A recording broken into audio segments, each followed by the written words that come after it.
Kalian tahu nggak, Jakarta International Stadium itu dibangun pada era Jokowi Ahok. Anies cuma ngelanjutin, dia itu cuma gunting pita doang. Begitulah kata para buzzer bayaran yang suka mengklaim dan suka mengaku-ngaku hasil kinerja orang lain. Memang, pembangunan stadion bertaraf internasional itu sudah direncanakan era gubernur-gubernur sebelum Anies Baswedan. Namun kita harus fair bahwa Anies Baswedan lah yang berhasil mengeksekusinya. Kalau kita flashback saat masa kampanye Pilgub DKI Jakarta dulu, Jokowi Ahok pernah berjanji akan membangun sebuah stadion bertaraf internasional yang sekaligus juga akan dijadikan base camp Persija dan The Jack. Lalu pertanyaannya, apakah mereka berhasil merealisasikan janji mereka?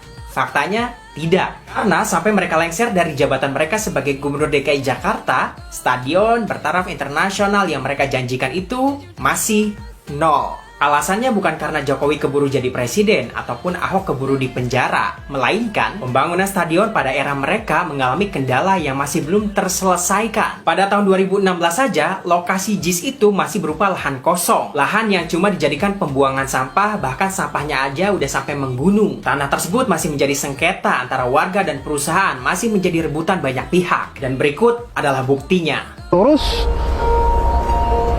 ya faktanya begini, memang tidak terurus.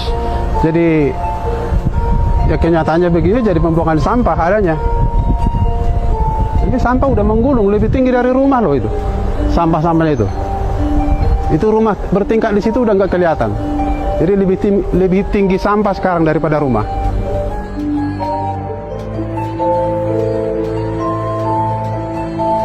Iya.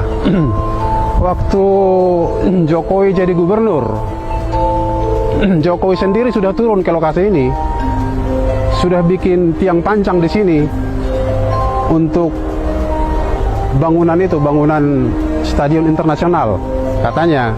Cuman waktu itu ya melalui koran, melalui Sentana, melalui surat, saya minta kepada Jokowi jangan dilanjutkan pembangunan sebelum urusan warga selesai. Jadi saya ngomong sama Jokowi, jangan dilanjutkan sebelum urusan warga, kerugian warga diselesaikan. Sampai sekarang ya begini jadinya.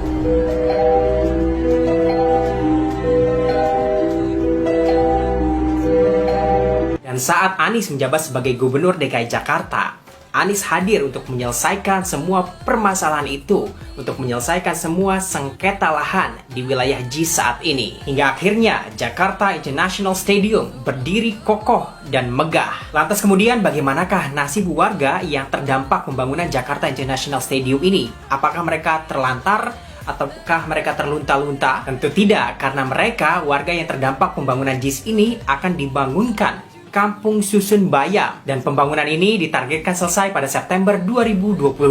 Anies tidak menggusur warga sekitar secara brutal. Anies justru memberikan kehidupan yang lebih baik bagi warga di sekitar sehingga mereka dapat hidup berdampingan dengan Jakarta International Stadium dan mereka masih tetap bisa melakukan pekerjaan mereka sebagai petani perkotaan. Inilah bukti bahwa Anies membangun untuk memfasilitasi semua warga sehingga warga mendapatkan penghidupan dan kesempatan yang sama. Inilah yang dinamakan keadilan sosial, kesetaraan manusia. Di sisi lain, tentu kita juga harus tetap mengapresiasi kinerja para gubernur-gubernur DKI Jakarta sebelum Anies Baswedan. Mereka juga memiliki andil dalam hal ini. Namun kita harus fair dalam melihat kenyataan. Jangan semua yang buruk-buruk itu dikatakan sebagai kinerja Anies. Giliran yang bagus-bagus itu diklaim ataupun diakui sebagai kinerjanya gubernur sebelum Anies. Itu nggak fair namanya. Justru kalian harusnya malu suka mengakui ataupun mengklaim hasil kinerja orang lain.